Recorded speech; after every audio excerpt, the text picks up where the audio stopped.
দর্শকের বিষয়ে আরো খবর জানাতে আদালত প্রাঙ্গণ থেকে যুক্ত হচ্ছেন সহকর্মী সুলতান মাহমুদ আরিফ। আমরা চলে যাচ্ছি তার কাছে। আরিফ, কটা নাগাদ রায় ঘোষণা হতে পারে এবং রায় ঘিরে সার্বিক নিরাপত্তা কেমন দেখতে পাচ্ছেন?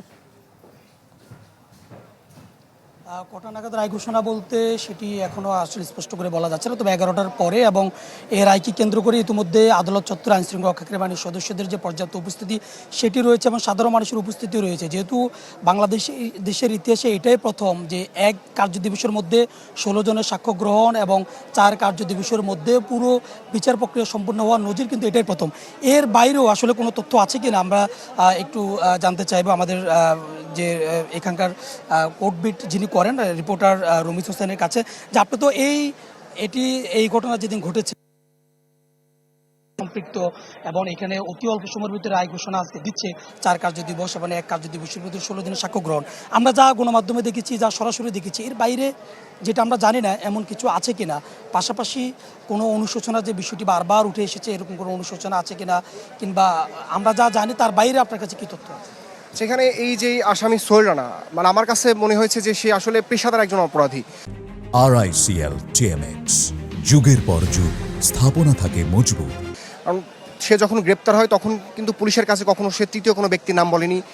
সে যখন 164-এর স্বীকারোক্তিমূলক জবানবন্দি দিতে তখনও কিন্তু কারোর নাম বলেনি। এর পরবর্তীতে সে যখন কারাগারে গেছে সেখান থেকে হয়তো এখানে রাষ্ট্রপক্ষ থেকে বলা হয়েছে যে তাকে হয়তো কেউ শিখিয়ে দিয়েছে যে তৃতীয় কোনো একজন ব্যক্তির নাম সামনে এনে মামলাটাকে অন্য ভিন্ন একটা খাতে নিয়ে যায় এবং এটাকে দীর্ঘায়িত করার একটা প্রক্রিয়া আমরা তার মধ্যে দেখেছি। এবং তাকে যখন আদালতে নিয়ে আসা হবে, নিয়ে যাওয়া হয়, সে কিন্তু তার মধ্যে একটা অধ্যত্বপূর্ণ আচরণ, যেটা কিন্তু আমরা এজলাসের মধ্যে সবসময় দেখে থাকি, যে সমস্ত পুলিশ সদস্যরা তাদেরকে নিয়ে আসে, বিশেষ করে নারী পুলিশ সদস্যদের সাথে সে টিচিংমূলক আচরণ কিন্তু ভেতরে করে থাকে। আরেকটি যে বিষয় সেটি হচ্ছে এখানে যেই সাক্ষ্য গ্রহণ সম্পন্ন হয়েছিল, যে 16 জন সাক্ষীর, এখানে যারা উপস্থিত হয়েছিলেন, যেই প্রত্যক্ষদর্শী, বিশেষ করে রামিসার মা, রামিসার বাবা, রামিসার বোন, তারা তাদের বর্ণনার মধ্যে যে বিষয়গুলো আসলে বারবার উল্লেখ করেছিলেন যে ওই ঘরটাতে কিন্তু শুধুমাত্র ওই 2 জন ব্যক্তিই ছিল। মানে ভোর 6টার সময় অন্যরা যারা ওই বাসার অন্য যারা বর্ডার তারা চলে যায়, শুধুমাত্র ওই 2 জনই ছিল। কারণ এই যে ঘটনাটি, ধর্ষণের পর যে হত্যার ঘটনাটি এবং পরবর্তীতে লাশ গুমের যে চেষ্টা, সেটি কিন্তু এই 2 জন ব্যক্তির প্রত্যক্ষ সহায়তায় ঘটেছে।